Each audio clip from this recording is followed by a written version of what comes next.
Hello students, I am Dr. Sanhita Datta. I am one of the human biology instructors at City College, and I'm going to try to give you an idea of what we do in the digestive system lab exercise. So the first part of the lab, we are going to talk about the anatomy of the digestive system, and then we are going to go into the biochemistry of it. So the parts of the lab that we're going to, the body that we're going to talk about, the first part is the mouth. Okay, so this is the tongue, this is the mouth cavity. So this is where your food enters, and in the back there is a structure, there's an opening called the pharynx, okay, back there. And then it goes down, continues down as the food pipe. So I'm going to now remove the lungs and the heart.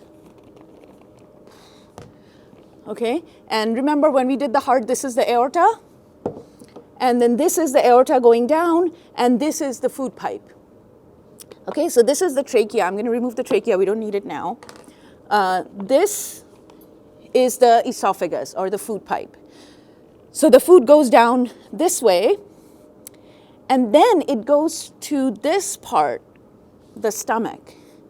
So to be able to see the stomach, I'm going to take it out.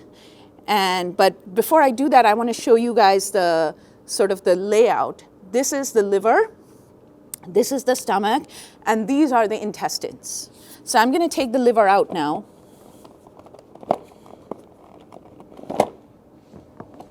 And so this is how the stomach is. You can see the stomach now. Okay, the stomach over here is attached to the food pipe, and then it's a curved structure like this. Now in the first part of the lab, you guys saw how there are muscles around the whole digestive system, the smooth muscles, the involuntary muscles. And we have longitudinal muscles and circular muscles. Here we have an additional one that goes diagonally, and it makes the stomach churn all the time. So it churns the food, okay? And then that churned food then goes into this part. This is the stomach continues and opens into this structure here. This is called the small intestine. So if you Google this, you will see the name duodenum. Don't worry about it. There are lots of names of these different parts. We're just going to go with the general name, which is the small intestine. So the small intestine then continues down like this, and this is all small intestine. This is 18 feet tucked in here. Okay? So I'm going to now remove this patch, this stuff here. Ooh. The kidney fell off, sorry. This part is the small intestine. The small intestine is really long. It's called small because of its small diameter. And it's really long because it needs to be there a long time, because the final breakdown of the food happens there and absorption of the food happens there. So this is the small intestine. This is what it looks like from that side. These are basically membranes which help with the blood supply and everything. And the small intestine then continues and ends here. Okay? And this, what you're seeing, this is the large intestine. Large intestine is also called the colon. Okay, so the large intestine, I'm going to take this out. And show you guys, this is the small intestine, and this is the large intestine. And I want you to pay attention to these folds here. That's very important for absorption. So we have the small intestine continuing up to here, and then we have the large intestine. The large intestine is called large because of its large diameter. So it has got these parts. It has got the ascending colon, the transverse colon, and then the descending colon. And then you have the rectum and the anus here. Okay?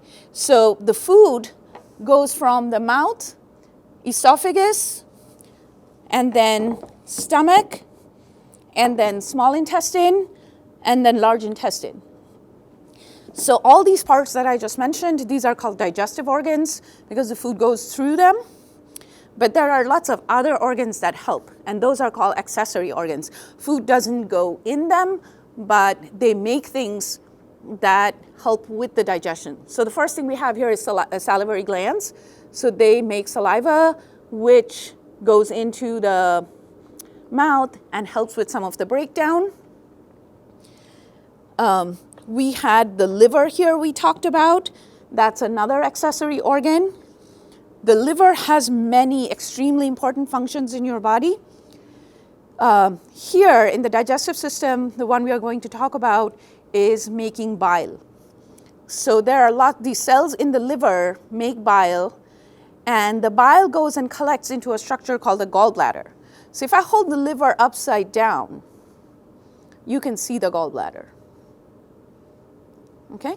That's where the bile gets stored, and then when it's needed, it's squirted into the intestine. So that's another accessory organ.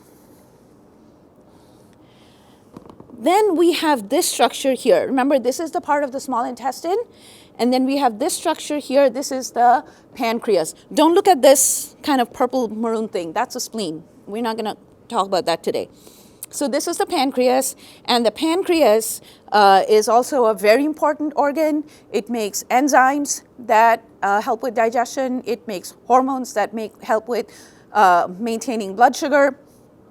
And those squirt their enzymes into the small intestine as well.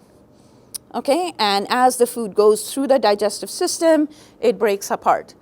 Digestion is basically hydrolysis. So breakdown. So we have two kinds of digestion: mechanical digestion and chemical digestion. Mechanical digestion happens in the mouth with the help of your teeth, with the help of tongue. Mechanical digestion also happens in the stomach. When the stomach churns, that causes food to mechanically break down to some extent. Okay? And the rest of it is chemical digestion. In the mouth, some of the carbohydrate gets chemically digested, basically hydrolysis. And then in the stomach, some of the protein gets digested. And in the small intestine, carbohydrates, proteins, lipids, everything gets digested all the way to the smallest units, which is the monomers. So everything has to get broken down into the monomers before they can be absorbed into the body. All right, so that is the part of the anatomy that you guys need to know. In the next part of the lab, we are going to look at the chemical breakdown process.